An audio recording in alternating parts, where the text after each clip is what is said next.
भूत पिशाच निकट नहीं आवे, महावीर जब नाम सुनावे।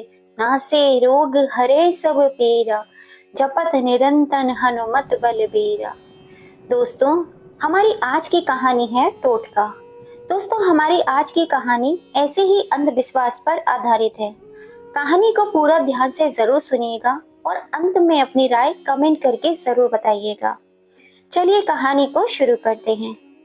40 वर्ष के रोहित के घर से रोज की तरह आज भी शोर शराबा आ रहा था, जो लगभग हर उस आम आदमी के घर से होता है जो रात को देर से सोने के कारण सुबह देर से उठता है और फिर ऑफिस टाइम पर इस तरह भागता है जैसे कि फुटबॉल के मैच में कोई खिलाड़ी फुटबॉल लेकर गोल की तरफ भागता है।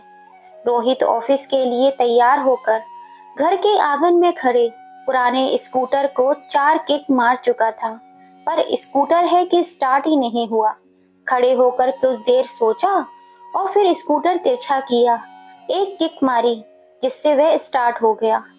घर पूरे आंगन को धुएं से भर दिया था, पर रोहित के चेहरे पर खुशी झलक आई। किचन से उसकी 38 वर्षीय पत्नी पायल बोली, हटा क्यों नहीं देते हो इस खटारा को।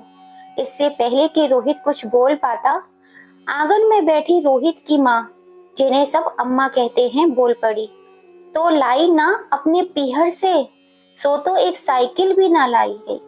रोहित ने स्कूटर के कान को मरोड़ा जिससे पायल तक अम्मा के तानों की आवाज ना पहुंचे, पर उसकी ये कोशिश नाकाम रही। पायल ने एक बार अम्मा की तरफ देखा और एक नजर रोहित को देखा, जो पायल की तरफ ही देख रहा था। पायल हाथ में पकड़े बेलन को आटे की लोई पर जोर से दबाते हुए बोली, बस हो गई सुबह। इससे पहले पायल कुछ और बोलती, रोहित अपनी स्कूटर को लेकर आंगन से बाहर सड़क की ओर चल दिया। पायल ने पीछे से आवाज दी, अरे क्या आज भूखे रहने का ही इरादा है? टिफिन नहीं लेना क्या? गरम पराठे को तय बनाती हुई टिफिन में रखती हुई बोली, पर रोहित ने शायद स्कूटर की खटखट में उसकी आवाज सुनी ही नहीं।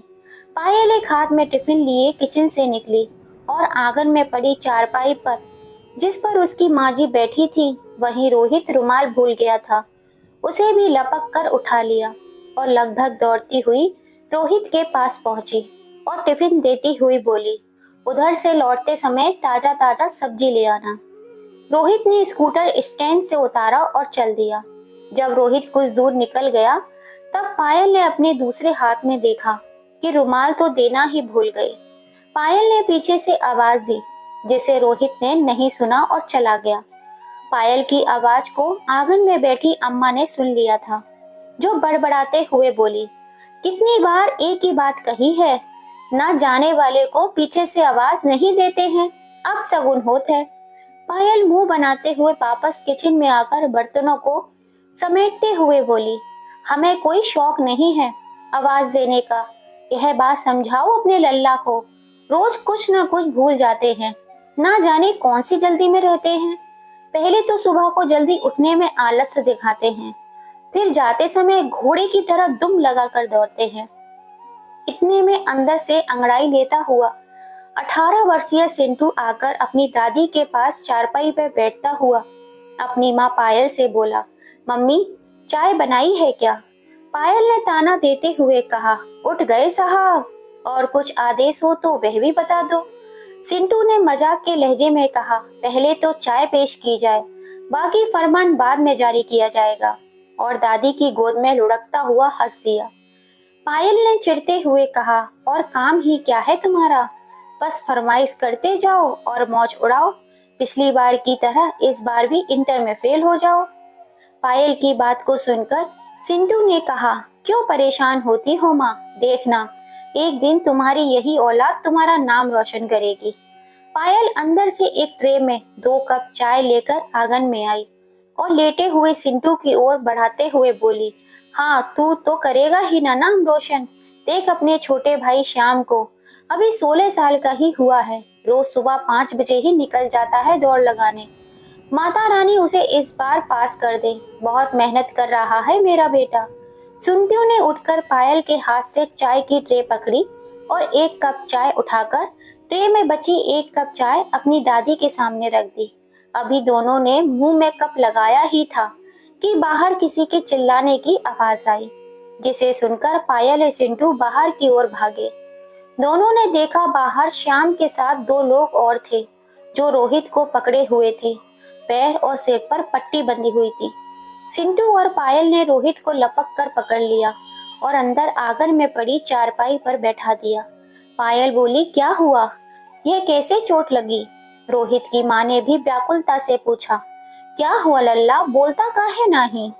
रोहित ने बोलना तो चाहा, पर उसके मुंह से बस आहा निकल रही थी। पायल दौड़कर गिलास में पानी ले आई, जिसे अपने हाथों से रोहित को पिलाने लगी और श्याम की तरफ इशारा करते हुए पूछा, क्या हुआ?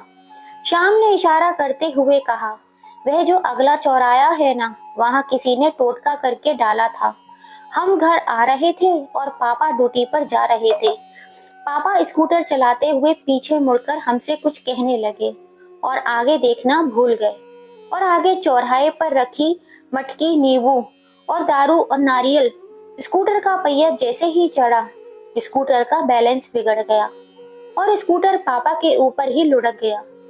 हमने जल्दी से पापा को उठाया और हसमुख के मेडिकल स्टोर पे ही पट्टी वट्टी करा दी। हाय राम, टोटके पर गाड़ी चढ़ा दिए, पायल ने मुंह पर हाथ रखते हुए कहा और रोहित की शर्ट पर लगे सिंदूर को अपने हाथों से झाड़ने लगी, जो वहां पर गिरने से लग गया था। अम्मा मुंह बिगाड़ते हुए बोली, हम तो पहले ही कहे थे कि जात भाई को पीछे से ना टोकत, पर कोई हमारी माने तो। पायल ने अम्मा की तीखी नजरों से देखा, पर कुछ बोली नहीं और रोहित की शर्ट के बटन खोलती हुई बोली, चलो ये कपड़े उतार दो, इन पर टोटके का सामान लग गया है। टोटके की बात जानकर उसकी आंखों में भय को साफ देखा जा सकता था। रोहित और उसका परिवार टोना टोटका जैसी बातों पर विश्वास नहीं करता था, पर पायल ने आस पड़ोस की औरतों से टोटके के प्रभाव के बारे में काफी कुछ सुन रखा था। बगल के मकान में रह रही पड़ोसी मीनाक्षी वर्मा के पास कई किस्से थे जो आए दिन पायल को सुनाती रहती थी। कई बार उसने यह भी बताया कि उसके ऊपर भी किसी ने टोटका कर दिया था।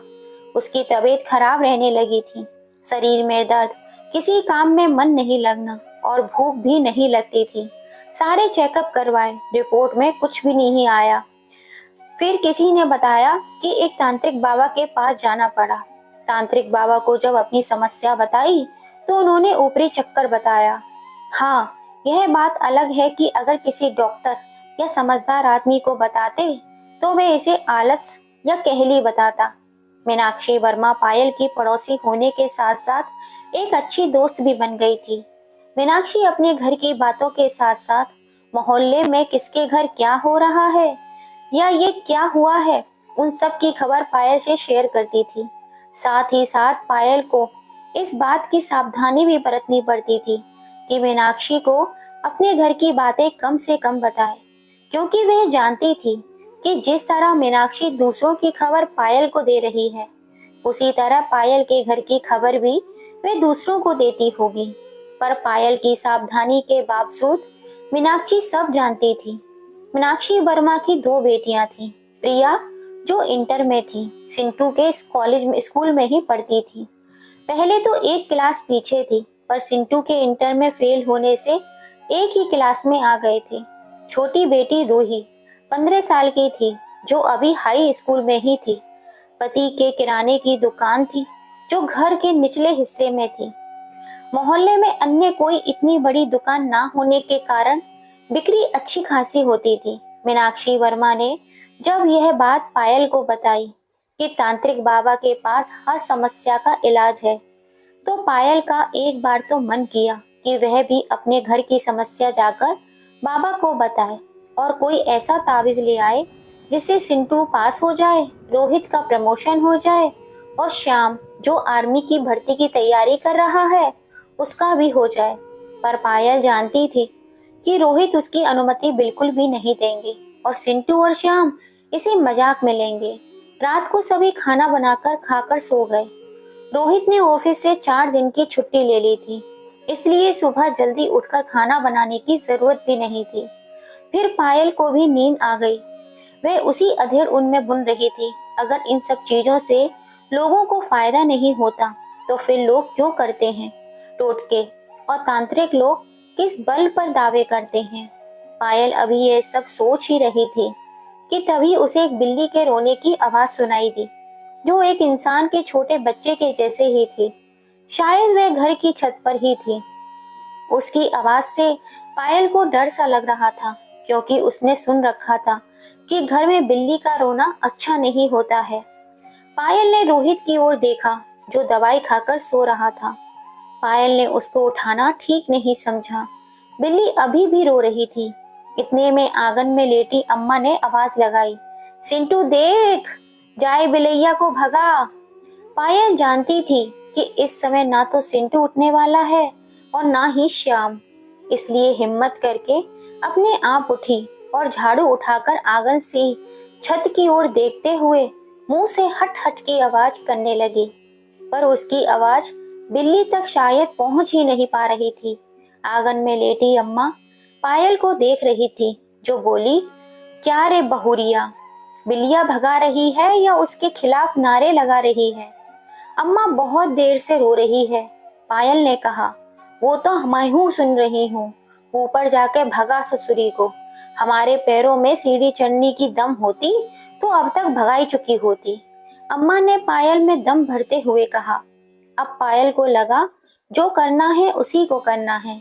ऐसा सोचकर वे सीढ़ियों की ओर बढ़ने लगी। कुछ हिम्मत दिखाकर आधी सीढ़ियों तक पहुंची। बिल्ली अभी भी रो रही थी। पायल डरते डरते छत पर पहुंची। घोर अंधेरी रात थी। उसने देखा उसके ठीक सामने एक काली मोटी बिल्ली बैठी हुई थी। उसकी सिर्फ आंखें ही चमक रही थी। पायल डर तो रही थी, पर हिम्मत करके हाथ में पकड़ी झाड़ू को फटकारा और मुंह से हट हट बोला, जिससे बिल्ली अन्य पड़ोसियों की छत पर होती हुई भाग गई। अब पायल को लगा कि लोग सच ही कहते हैं, डर के आगे ही जीत है। पायल अभी खुद को बहादुर ही समझ रही थी कि तभी उसे लगा कि पीछे से कोई काली आकृति है जो उसकी ओर बढ़ रही है। पायल की इतनी हिम्मत नहीं हो रही थी कि वे पीछे मुड़कर देख ले। वे अपनी दोनों आंखें बंद करके बस बुत बनी खड़ी रही। अचानक वह आकृति पायल के आस पहुंची और पायल के कंधे पर हाथ रख दिया। पायल ने हिम्मत करके अपनी आंखों को खोला तो देखा सामने मीनाक्षी खड़ी है। दोनों की छतें आपस में जुड़ी हुई थी, इसलिए आसानी से आया जाया जा सकता था। मीनाक्षी को देखकर पायल की जान में जान आई। पायल ने हाँफते हुए कहा, अरे तुम? हाँ, वह बिल्ली रो रही थी ना, भगाने चली आई। शुभ नहीं होता ना बिल्ली का रोना, मीनाक्षी ने कहा। हाँ, तभी तो मैं भी चली आई भगाने, पायल ने कहा। पायल जब जाने लगी तो मीनाक्षी ने कहा, मैंने सुना है कि बिल्लियों को आत्माएं दिखाई देती हैं। किसने कहा? पायल ने हकलाते हुए कहा, अरे वह जो बाबा है ना, उन्होंने बताया। हम लोग भी कहाँ जानते थे ये सब बात। वह तो बाबा की कृपा से बहुत कुछ जान गए। जय हो बाबा की। मीनाक्षी ने कहा, अच्छा, तो तुम्हें डर नहीं लगता? पायल ने उत्सुकता से पूछा। पहले लगता था, पर जब से बाबा ने ये ताबीज दिया है तब से नहीं लगता। गले में पड़े ताबीज को हाथ में लेकर दिखाते हुए मीनाक्षी ने कहा, अच्छा, यह क्या काम करता है? पायल ने कहा, क्या बात करती है, बाबा कोई ऐसे वैसे नहीं, अंतर्यामी है। हमारी तो दुनिया ही बदल दी उन्होंने। जय हो बाबा की। मीनाक्षी ने ताबीज चूमते हुए बाबा पर श्रद्धा दिखाते हुए कहा। पायल ने संकोच करते हुए कहा, क्या बाबा हमारी भी मदद कर सकते हैं? अरे क्यों नहीं, यही तो काम है बाबा का, लोगों की परेशानी दूर करना। जय हो बाबा की। मीनाक्षी ने हाथ जोड़कर कहा, पर एक समस्या है, सिंटू के पापा कभी भी नहीं जाएंगे और न जाने देंगे। उन्हें यह सब ढोंग लगता है। पायल ने कहा, ठीक है, विश्वास नहीं है तो रहने दे। मीनाक्षी ने कंधे उचकाते हुए कहा। पायल कुछ देर खामोश रही, फिर बोली, विश्वास तो मैं भी नहीं करती, पर आज जो हुआ उसके बाद से बुरे बुरे ख्याल आ रहे हैं। क्या हुआ आज? मीनाक्षी ने पूछा। पायल ने सुबह की पूरी घटना मीनाक्षी को बताई और बोली, पता नहीं क्यों सुबह से ही कुछ भी अच्छा नहीं लग रहा। मीनाक्षी ने कहा, तुम्हें पता भी है कि चौराहे पर रखे टोटके को लांघने से कितना बुरा हो सकता है? और फिर भाई साहब ने तो सीधे उसमें टक्कर ही मार दी। तुझे तो चलना चाहिए बाबा के पास। पायल ने मीनाक्षी का हाथ पकड़कर कहा, अगर बिना जाए कुछ हो जाए तो? मीनाक्षी ने पायल के उदास चेहरे की ओर देखते हुए कहा, ठीक है, मैं कल बाबा से कोई उपाय पूछती हूँ, तू परेशान ना हो, बाबा जरूर मदद करेंगे। जय हो बाबा की। मीनाक्षी के आश्वासन से पायल का मन कुछ हल्का हुआ और वह नीचे आकर कुछ देर सो गई। अभी कुछ देर ही सोई होगी कि बिल्ली के रोने की आवाज फिर से उसके कानों में पड़ी, पर इस बार वह नहीं उठी, क्योंकि उसे मीनाक्षी के द्वारा बताई वह बात याद आ गई कि बिल्लियों को आत्माएं दिखाई देती हैं। रात देर से सोने के कारण सुबह 8 बज गए, पर पायल अभी तक सो रही थी। रोहित उठकर बाहर अम्मा के पास बैठ गया, तो अम्मा ने रोहित को बिल्ली के रोने वाली बात बताई और यह भी बताया कि पायल रात देर तक बिल्ली को भगाती रही। अम्मा रोहित से बोली कि पायल को ना उठाए। रोहित को दर्द में आराम था। वह कुछ देर अम्मा से बातें करता रहा और फिर बोला, अम्मा चाय पियोगी? अम्मा ने कहा, अरे बहू को उठने दे, बना देगी। इस पर रोहित ने कहा, बहुत टाइम हो गया ना, अपने हाथ की चाय पिए। शादी से पहले खूब किचन में काम कर लेता था, पर जब से पायल आई है कुछ काम ही नहीं करने देती। मुंह फट है पर दिल की बुरी नहीं है। यह तो तू सही कहे है लल्ला, पूरे घर को वही तो संभाले है, अम्मा ने कहा। रोहित उठा और किचन की ओर चल दिया। किचन में पहुंचकर रोहित ने जैसे ही दूध का बर्तन उठाया, वह उसके हाथ से छूट गया और सारा दूध जमीन पर गिर गया। बर्तन के गिरने की आवाज से पायल जाग गई और उठकर तुरंत किचन की ओर आई, और जब उसने सारा दूध जमीन पर गिरा हुआ देखा तो हक्की बक्की रह गई। वह एक नजर रोहित को देख रही थी और एक नजर जमीन पर पड़े दूध को। तभी अम्मा ने सिर पर हाथ ठोकते हुए कहा, ले हो गयो एक और अपशगुन। पायल के दिल में अपशगुन को लेकर कई बातें पहले ही चल रही थीं। उस पर दूध को फैलने से उसमें और इजाफा हो गया। फिलहाल पायल ने अपने दिल की बात दिल में ही रखी और किसी से कुछ भी नहीं कहा और सफाई करने में जुट गई। कुछ देर बाद रोहित को चाय की तलब लगी, तो घर से कुछ दूरी पर राजू की चाय की दुकान पर पहुंच गया, जहां पर रोहित के शुभचिंतक और घनिष्ठ मित्र लोकेश मित्तल पहले से मौजूद थे। मित्तल जी एक समाज सेवी थे और समाज से अंधविश्वास को दूर करने के पक्ष में थे।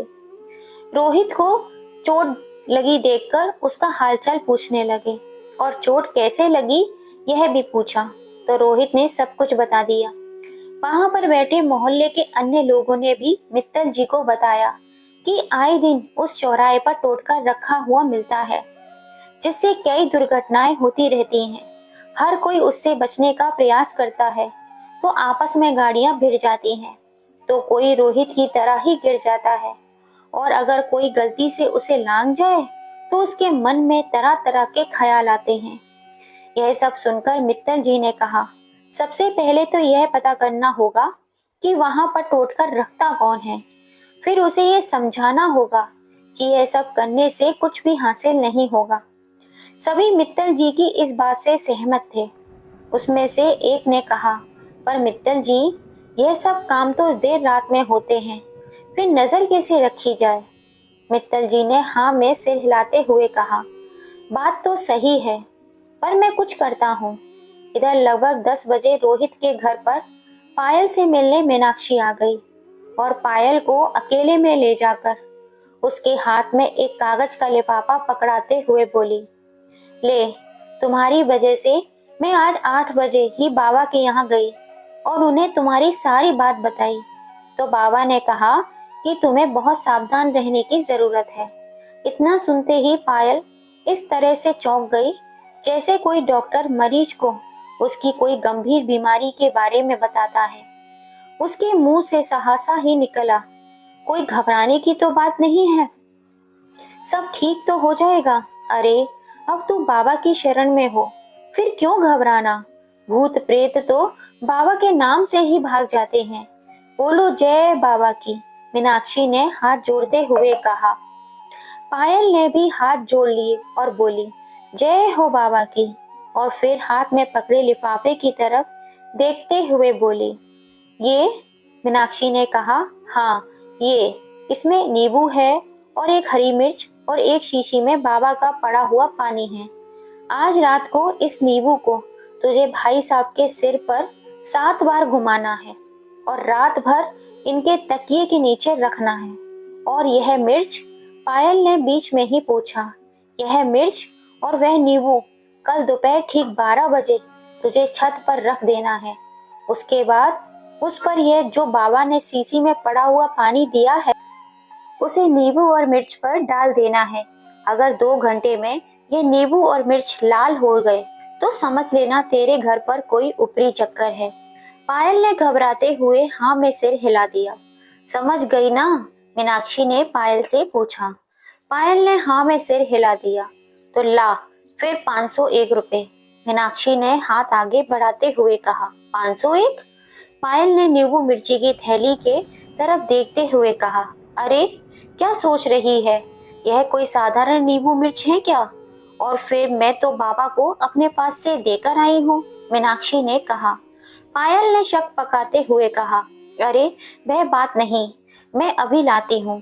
पायल अंदर कमरे में गई और अपने पर्स से रुपये निकाल कर ले आई और मीनाक्षी के हाथ पर रखते हुए बोली, मैं तुम्हारा ये एहसान कभी नहीं भूलूंगी। मीनाक्षी ने पैसों को हाथ में संभालते हुए कहा, अरे इसमें एहसान की क्या बात है। तभी रोहित ने घर में प्रवेश किया, जिसे देखकर पायल ने बाबा की दी हुई थैली अपने पल्लू में छिपा ली। मीनाक्षी बोली, अच्छा मैं चलती हूँ। रोहित ने मीनाक्षी के जाने के बाद पायल से पूछा, क्या करने आई थी ये? कुछ नहीं, ऐसे ही मिलने चली आई, पायल ने कहा। और मेरे दोनों सपूत नजर नहीं आ रहे? रोहित ने मजाक के मूड में कहा। तुम्हारे घर से निकलते ही क्रिकेट खेलने चले गए दोनों।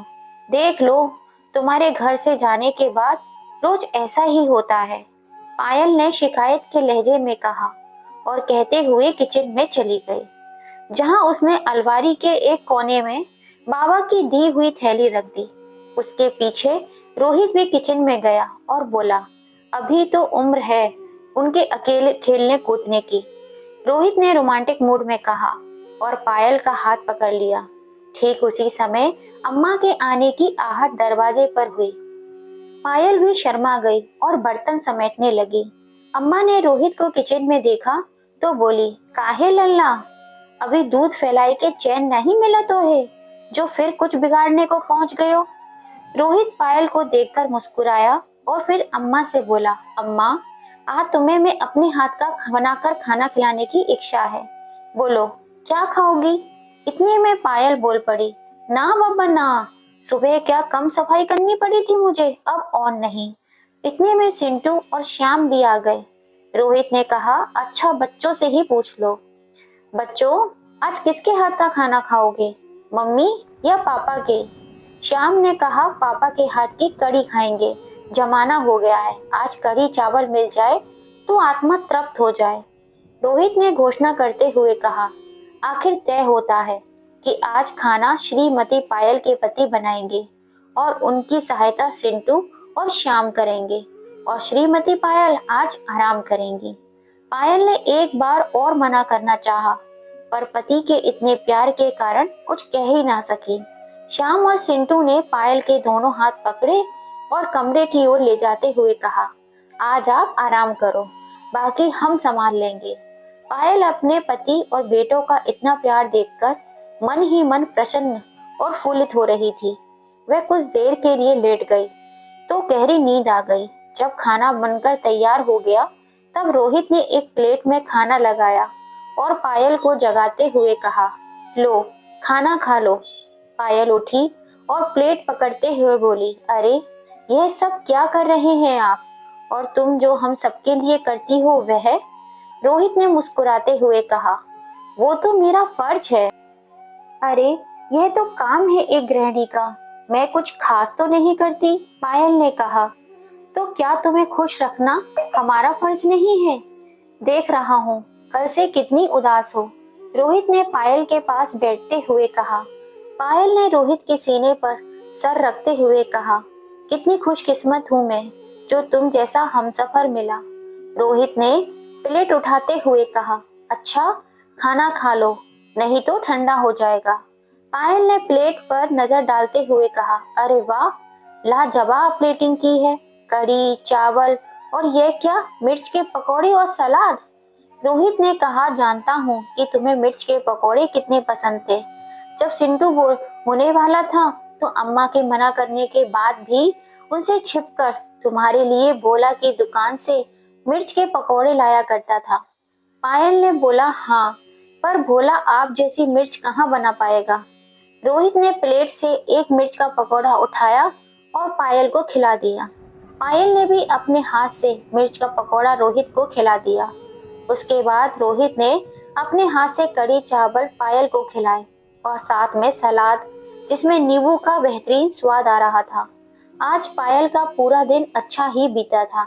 पति और बच्चों का इतना प्यार मिला कि वह गदगद हो गई थी। वह ये सब सोच रही थी कि कहीं यह बाबा की कृपा से तो नहीं हो रहा, जिन्हें मीनाक्षी ने सारी बात बता दी हो और उन्होंने वहीं बैठे बैठे मंत्रों से सब कुछ ठीक कर दिया हो। वैसे भी जब से मीनाक्षी व टोटके का सामान दे गई है, सब कुछ ठीक ही चल रहा है। सभी के खाना खाने के बाद जब पायल किचन में गई तब सारे बर्तन साफ किए, किचन साफ किया। अचानक उसकी नजर उस लिफाफे पर गई जिसमें बाबा ने नींबू और मिर्ची भिजवाए थे, जो अब डस्टबिन में पड़ा हुआ था। पायल ने जल्दी से उसे उठाया और उसे खोल कर देखा, वह अब खाली था। डस्टबिन में देखा तो शीशी पड़ी हुई थी, उसमें नींबू के छिलके और मिर्च की डंडियां पड़ी हुई थी।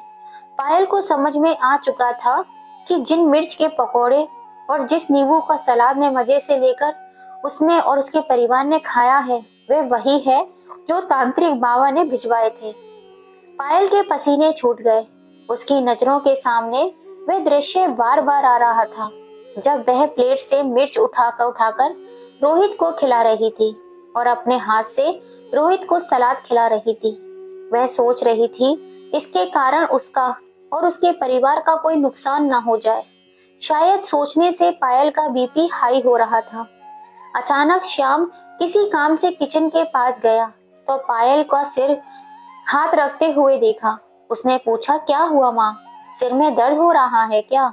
इससे पहले पायल कुछ बोल पाती उसे चक्कर आ गया और वह जमीन पर गिरने लगी। अगर श्याम समय पर रहते उसे पकड़ नहीं लेता तो वह वहीं जमीन पर ही गिर जाती और उसे चोट भी लग सकती थी। श्याम ने झट से पकड़कर पायल को चारपाई पर लेटा दिया और सिंटू और रोहित को आवाज दी। तुरंत डॉक्टर को बुलाया गया और कुछ ट्रीटमेंट के बाद पायल को होश आ गया। डॉक्टर ने बेहोश होने की वजह बीपी का बढ़ना बताया। जब मीनाक्षी को पायल की तबीयत के बारे में पता चला तब वह मिलने चली गई। पायल ने मीनाक्षी को सारी बात बताई कि किस प्रकार उसके परिवार ने तांत्रिक बाबा के दिए हुए टोटके को ही खा लिया है और उससे फिर से आग्रह किया कि वह बाबा से कोई उपाय पूछे। उसकी बात सुनकर मीनाक्षी ने कहा, यह गलतियां तुम लोग नहीं कर रहे हो, बल्कि कोई अदृश्य शक्ति करा रही है। मीनाक्षी ने पायल को यह आश्वासन दिया कि वह कल सुबह ही बाबा से मिलने जाएगी और उन्हें सारी घटना के बारे में बताएगी। और साथ ही मीनाक्षी ने यह भी इशारा कर दिया कि इस बार पहले से भी ज्यादा खर्चा हो सकता है। जब यह बात मीनाक्षी ने पायल को बताई तो पायल ने कहा, कोई बात नहीं, बस फायदा होना चाहिए। अब देखो ना, मुझे भी बीपी बढ़ने की कभी कोई शिकायत नहीं हुई, पर टोटका गड़बड़ होने से क्या हो गया? कोई बात नहीं, बाबा पर विश्वास रखो। जय हो बाबा की, मीनाक्षी ने हाथ जोड़ते हुए कहा। पायल ने भी हाथ जोड़े और धीरे से बोली, जय हो बाबा की। मीनाक्षी के जाने के बाद पायल काफी देर यही सोचती रही कि क्या मजबूरी है कि वह यह सब रोहित को बता भी नहीं सकती। अगर उसे इसकी जरा भी भनक भी लग गई तो समझो कयामत ही आ जाएगी, क्योंकि रोहित को जादू टोना पर तनिक भी विश्वास नहीं है और ना वह यह सब पायल को करने देंगे। पायल बहुत ही भयभीत थी और इसी कारण उसे यह सब विचार आ रहा था कि जो पहली गलती रोहित से चौराहे के टोटके को बिगाड़ने से हुई है, और दूसरी गलती टोटके को खाने से हुई है। कहीं वह उसे और उसके परिवार को कोई हानि न पहुंचाए। और उधर मित्तल जी चौराहे पर टोटका रखने वालों को पकड़ने के लिए योजनाएं बना रहे थे। इसलिए उन्होंने रोहित के साथ साथ मोहल्ले के अन्य जिम्मेदार नागरिकों को राजू की चाय की दुकान पर बुलाया, जो इसके खिलाफ थे। जब सभी वहां पहुंचे तब मित्तल जी ने बताया कि उन्होंने एक चौकीदार, जिसकी इस इलाके में रात को ड्यूटी लगती है, उसको इस चौराहे पर विशेष ध्यान देने और सभी को फोन करके बुलाने की जिम्मेदारी दी है। पर इसके लिए वह कुछ शुल्क लेगा। सभी शुल्क देने को तैयार हो गए, पर टीम में सबसे ऊपर रोहित को चुना गया, जिसका काम सभी से पैसे जमा करना। और चौकीदार सबसे पहले रोहित को ही फोन करेगा और रोहित सबको फोन करके माध्यम से सूचित करेगा। सबने ये ठान लिया था कि अब अपने मोहल्ले के चौराहे पर रखे जाने वाले टोटकों को नहीं रखने देंगे। सभी ने राजू की दुकान पर चाय पी और मित्तल जी के द्वारा बनाई गई योजना को सराहा। अगले दिन सुबह भी रोहित छुट्टी पर ही था। पायल की तबीयत ठीक हो गई थी, पर वह मीनाक्षी का इंतजार कर रही थी, जो आकर यह बताएगी कि आगे क्या उपाय अब करना है। लगभग 10 बजे जब पायल छत पर कपड़े सुखाने डाल रही थी, तब मीनाक्षी आई और सीधा पायल के पास छत पर जा पहुंची। पायल भी मीनाक्षी का इंतजार कर रही थी। मीनाक्षी ने पहले इधर उधर देखा। जब सब संतुष्ट हो गई कि अन्य कोई उनकी बातें नहीं सुन सकता, फिर मीनाक्षी बोली, बाबा ने बोला है कि तुम्हारे और रोहित के नाम से हवन करना होगा। 20,000 रुपए लगेंगे। 20,000 रुपए? पायल ने मुंह पर हाथ रखते हुए कहा, अब तुम लोगों ने समस्या भी तो बड़ी कर ली है, इसके लिए इतना रुपया तो लगेगा ही, सोच लो। मीनाक्षी ने कहा, पर 20,000 रुपए तो बहुत ज्यादा हैं। पायल ने उदास होते हुए कहा, देख, अगर तू रोहित और बाबा के सामने बैठकर हवन कराती है तो कुछ कम हो सकते हैं, पर घर बैठे इलाज करवाने में इतना खर्चा तो आएगा ही। अरे वह तो हम हैं, इसलिए कम है, नहीं तो बाबा 51,000 रुपए में हवन करते हैं। मीनाक्षी ने कहा। पायल बिना कुछ बोले कपड़े से भरी बाल्टी के पास जाकर बैठ गई। मीनाक्षी भी उसकी बगल में जाकर बैठ गई। थोड़ी देर खामोश रहने के बाद पायल उदास मन से बोली, समझ नहीं आता क्या करूं। मीनाक्षी ने उसके कंधे पर हाथ रखते हुए कहा, कितने रुपए हैं तेरे पास? यही कुछ 10,000 रुपए होंगे। पायल ने कहा, तो बाकी के भाई साहब से मांग ले, आखिर तू जो कर रही है उनकी खुशी के लिए ही तो कर रही है। मीनाक्षी ने कहा, यही तो मैं कर नहीं सकती, उन्हें नहीं बता सकती कि मैं किस काम के लिए पैसे ले रही हूँ। पायल ने कहा, तो फिर पति की जेब से निकाल ले। मीनाक्षी ने कहा, नहीं नहीं, मैं यानी चोरी? नहीं नहीं, मैं ये नहीं कर सकती। पायल ने कहा, अरे चोरी कैसे? क्या पति की कमाई पर पत्नी का अधिकार नहीं होता? और फिर तू कौन सा गुलछड़ने उड़ाने के लिए दे रही है? मीनाक्षी ने कहा, चल रहने दे, यह सब तेरे बस का नहीं है। पायल ने उदास मन से कहा, अरे मन क्यों छोटा करती है, एक उपाय है। मीनाक्षी ने कहा, क्या? पायल ने उत्सुकता से पूछा। तेरा काम 10,000 से चल सकता है। मीनाक्षी ने कहा, वह कैसे? पायल ने मीनाक्षी की ओर देखकर उत्साहित से होते पूछा। मीनाक्षी ने कहा, देख, एक उपाय है कि तू बाबा से हवन करवा ले और उसके बाद टोटका चौराहे पर तू अपने आप रख कर आ जाना। मैं और टोटका रखने, वह भी चौराहे पर? क्या बात करती है? पायल ने कहा, यार तुझे रिजल्ट भी बढ़िया चाहिए और कुछ करना भी ना पड़े और ना ही कुछ खर्च हो, मैं ही पागल हूँ। इतना कहकर मीनाक्षी उठने लगी। पायल ने मीनाक्षी का हाथ पकड़ते हुए कहा, अरे नहीं, तू नाराज क्यों हो गई? तू बात ही ऐसी करती है। मीनाक्षी ने कहा। पायल ने मीनाक्षी से कहा, देख, तू तो जानती ही है कि सिंटू के पापा कितने हिसाब से घर चलाते हैं, इसलिए एक एक पाई खर्च करते डर लगता है, कहीं सारा पैसा खर्च कर दिया और टोटका कुछ काम भी नहीं किया तो? अरे करेगा क्यों नहीं, हमें देख, खुलकर बाबा की शरण में हैं और उनके ही टोटके की वजह से इनकी दुकान मोहल्ले की नंबर 1 दुकान है। किसी चीज की कमी है क्या हमारे पास? सब बाबा की कृपा से ही तो है। जय हो बाबा की। मीनाक्षी ने हाथ जोड़ते हुए कहा, वह तो तू ठीक कह रही है, पर फर्क इतना है कि तेरे पति उन पर विश्वास करते हैं और मेरे पति टोटके का नाम सुनते ही भड़क जाते हैं। पायल ने कहा। मीनाक्षी और पायल ने यह तय हुआ कि मीनाक्षी तांत्रिक बाबा से टोटका कराकर लाएगी और पायल उसको चौराहे पर रख देगी और वही बाबा के द्वारा बताई सारी प्रक्रिया करेगी। बाबा को 10,000 में पटाने की जिम्मेदारी मीनाक्षी की थी। तांत्रिक क्रिया को पूरा करने के लिए रोहित पायल की फोटो परिवार सहित चाहिए थी, जो पायल ने मीनाक्षी को दे दी थी, और साथ में पायल ने अपनी पाई पाई करके बचाए हुए 10,000 रुपए भी मीनाक्षी को दे दिए थे। मिडिल क्लास फैमिली में गृहिणी किस प्रकार अपने पास पैसा जोड़ती है, यह वही समझ सकती है, और अपनी पूंजी को इस तरह लुटा देना कितना दर्द देता है। पर पायल जिस काम के लिए पैसा दे रही थी, वह था उसकी आत्मसंतुष्टि, उसके मन का डर। मीनाक्षी पैसा और फोटो लेकर चली गई और बोलकर गई थी कि वह रात को लगभग 11 बजे टोटके का सारा सामान और विधि लेकर पायल के पास आएगी और उसके साथ चौराहे पर टोटका रखने चलेगी। पायल ने दिन में कई बार सोचा कि वह जो करने जा रही है वह सही नहीं है। वह अपने घर को जो बलाई चौराहे पर छोड़कर आएगी, वह किसी दूसरे के घर पर पहुंच जाएगी। पर क्या करे, रुपए दे चुकी थी और फिर अपने दिल को समझाते हुए कहती है कि बस इस बार ही करूंगी, उसके बाद कभी ऐसा काम नहीं करूंगी। आखिरकार रात के 11 बज गए। पायल दरवाजे पर कान लगाए मीनाक्षी का इंतजार कर रही थी, जैसा कि तय हुआ था। ठीक 11 बजे पायल को अपने आप घर के बाहर आना था। दरवाजा खटखटाने से घर के अन्य सदस्य जाग सकते थे। पायल ने चुपके से दरवाजा खोला और बाहर निकल आई।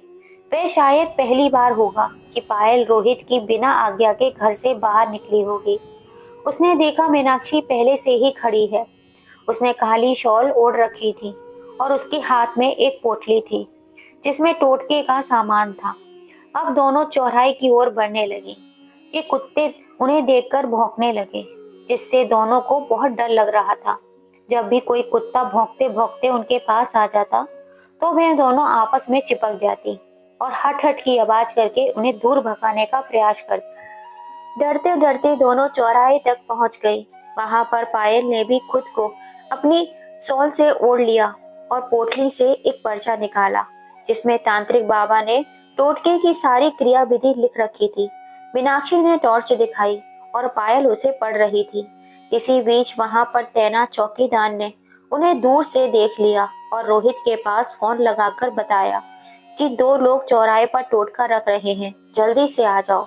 रोहित उठा तो उसने देखा कि पायल अपने बिस्तर पर नहीं है, पर वह यह सोच के कि शायद बाथरूम में होगी, उसको जल्दी ही था, इसलिए तुरंत पैदल ही चौराहे की ओर चल पड़ा। रास्ते से ही उसने मित्तल जी और अन्य लोगों को फोन लगा दिए कि चौराहे पर कोई टोटका रख रहा है। उधर पायल तांत्रिक बाबा के द्वारा दिया गया पर्चा पढ़कर सारी क्रियाएं पूरी कर रही थी। थोड़ी ही देर में रोहित वहां पर पहुंच गया। उसने देखा कि टोटका करने वाली 2 औरतें हैं, तो दूर से ही उनसे कहने लगा, क्या कर रहे हो तुम लोग, कौन हो? पायल और मीनाक्षी दोनों ने ही शॉल ओढ़ रखी थी, जिससे अब चेहरा भी ढक लिया था, और डर के मारे वहीं पर खड़ी हो गई। पायल आवाज से पहचान गई थी कि वह रोहित है, पर रोहित के सवालों से यह समझ गई थी कि रोहित ने उन्हें पहचाना नहीं है, इसलिए दोनों घर की ओर चल दी। पर तभी उधर से मित्तल जी आ गए, जिनके हाथों में उनका पालतू कुत्ता था। मोहल्ले के वह लोग भी आ गए जिनको रोहित ने फोन किया था। वे दोनों चुपचाप फिर उसी स्थान पर आकर खड़ी हो गईं। वहां पर बाकी सभी मर्द थे, इसलिए औरतों को दूर से ही पूछ रहे थे कि वह ऐसा क्यों कर रही हैं। पायल और मीनाक्षी बिना कुछ बोले मुंह ढके चुपचाप खड़ी रहीं। रोहित ने उन्हें समझाना शुरू किया कि आप लोग जो कर रहे हैं उससे आपको कुछ हासिल नहीं होने वाला है, बल्कि इससे आप अपने लिए ही और समस्याएं खड़ी कर रही हैं। यह मात्र आपका अंधविश्वास है और कुछ नहीं। यदि इन सब से ही धन धान्य और सुख की प्राप्ति होने लगी तो व्यक्ति को अन्य कर्म करने की क्या जरूरत पड़ेगी। रोहित ने उन्हें यह भी बताया कि हम सभी उन लोगों को पकड़ना चाहते हैं जो इस चौराहे पर टोटका रखते हैं, पर हम यह नहीं जानते कि वह आप जैसे अच्छे घरों की दिखने वाली महिलाएं भी हो सकती हैं। रोहित ने हाथ जोड़कर कहा, आप दोनों महिलाएं हैं, हम सब मोहल्ले वाले आपसे विनती करते हैं कि आगे से आप ऐसा काम ना करें। पायल की आंखों में से आंसू बह रहे थे, पर वह मुंह ढके चुपचाप खड़ी रही। रोहित ने चौराहे पर रखी टोटके की पोटली को इशारा किया करते हुए कहा, अब आप लोग अपना ये सामान उठाइए और अपने घर जाइए। पायल और मीनाक्षी जैसे ही सामान उठाने के लिए झुकी, उनके सिर से शॉल सरक गई। रोहित की नजर जैसे ही पायल पर पड़ी, मानो उस पर हजारों बिजली गिर गई हो। उसके मुंह से अचानक निकला, तुम? और वहां पर खड़े सभी लोग के मुंह से एक साथ निकला, भाभी। सभी रोहित के चेहरे को देख रहे थे। उसकी हवाइयां उड़ रही थी। रोहित की कुछ समझ में नहीं आ रहा था कि वह कुछ बोले या चुप रहे। वह सभी के सामने लज्जत महसूस कर रहा था। इतने में मित्तल जी, जो समझ चुके थे कि रोहित इस सबसे अनजान है, रोहित के पास आए और बोले, जाओ, तुम लोग अपने घर जाओ, यह घर का मामला है, इसे घर में ही सुलझाओ। रोहित ने वहां पर पायल से कुछ नहीं कहा और वह सीधा घर की ओर चल दिया। पायल भी उसके पीछे पीछे चल दी, जिसके पीछे मीनाक्षी भी थी। रोहित जब घर पहुंचा तो वह सीधा अपने कमरे में जाकर बेड पर बैठ गया। पीछे से पायल भी रोहित के पास जाकर सिर झुकाकर खड़ी हो गई। उसकी आंखों से आंसू की धारा बह रही थी। रोहित ने एक नजर पायल की ओर देखा और फिर नफरत से निगाहें फेर ली। रोहित के ऐसा करने से पायल उसके पैरों में गिर गई और जोर जोर से रोने लगी। रोहित कुछ नहीं बोला। वह गुस्से से पायल को निहारता रहा। पायल के रोने की आवाज सुनकर आंगन में लेटी हुई अम्मा उठकर उनके कमरे में आ गई और साथ ही पास वाले कमरे में श्याम और सिंटू भी उठकर आ गए। अम्मा ने पायल के कंधे पर हाथ रखते हुए कहा, क्या हुआ रे बहुरिया? पायल अम्मा के गले लग गई और जोर जोर से रोने लगी। माँ को रोता देख श्याम और सिंटू की आंखें भर आईं। वह दोनों भी पायल के पास बैठ गए और पायल को चुप कराने लगे। सिंटू ने पायल को चुप कराया और कहा कि चुप होकर पूरी बात बताइए। पायल ने खुद को संभालते हुए शुरू से अंत तक की सारी बात बताई और साथ ही यह भी बताया कि वह डर गई थी कि कोई अनहोनी न हो जाए, इसी कारण उसने ऐसा किया। उसकी पूरी बात सुनकर अम्मा ने रोहित से कहा, लल्ला, बहू ने कुछ ऐसा गुनाह न करो कि माफ न किया जा सके। मेरी मान माफ कर दे जाए। साथ ही श्याम और सिंटू ने भी कहा, हाँ पापा, माफ कर दो प्लीज। देखा जाए तो उन्होंने कुछ गलत नहीं किया है, वह हमारी खुशी के लिए ही किया है। रोहित ने पायल की ओर देखा, जो रोहित के पैरों के पास बैठकर बस रोए जा रही थी। उसको उठाया और उसके आंसू पहुंचते हुए उसे अपने पास बिठा लिया और गले से लगा लिया। श्याम और सिंटू भी दोनों उनसे लिपट गए। दोस्तों, हमें ये कहानी बताती है कि कभी भी किसी भी परिस्थिति में हमें किसी भी तांत्रिक बाबा के चक्कर में और अंधविश्वास पर भरोसा नहीं करना चाहिए। सदैव अपने ईश्वर पर विश्वास रखें, आस्था रखें। वह वो शक्ति होती है जो बड़ी सी बड़ी परेशानियों को दूर कर सकती है। अगर आपकी सोच और नीयत अच्छी है तो आपके साथ कभी भी कुछ बुरा नहीं हो सकता। चाहे चौराहे पर कुछ भी पड़ा हो, भगवान राम का नाम लो और आगे बढ़ जाओ, फिर कभी कोई भला बुरा आपको छू भी नहीं पाएगी। कहते हैं ना, भूत पिशाच निकट नहीं आवे, महावीर जब नाम सुनावे। इसीलिए कहा गया है दोस्तों, कभी भी किसी की बातों में ना आए, सदैव अपने ईश्वर पर विश्वास रखें। आप इस कहानी के बारे में क्या कहना चाहते हैं? अपने कमेंट हमें जरूर बताएं और कहानी पसंद आई हो तो प्लीज इसे ज़्यादा से ज़्यादा अपने फैमिली फ्रेंड में शेयर कीजिएगा और अगर अब तक सब्सक्राइब नहीं किया है तो जल्दी से कर लीजिए।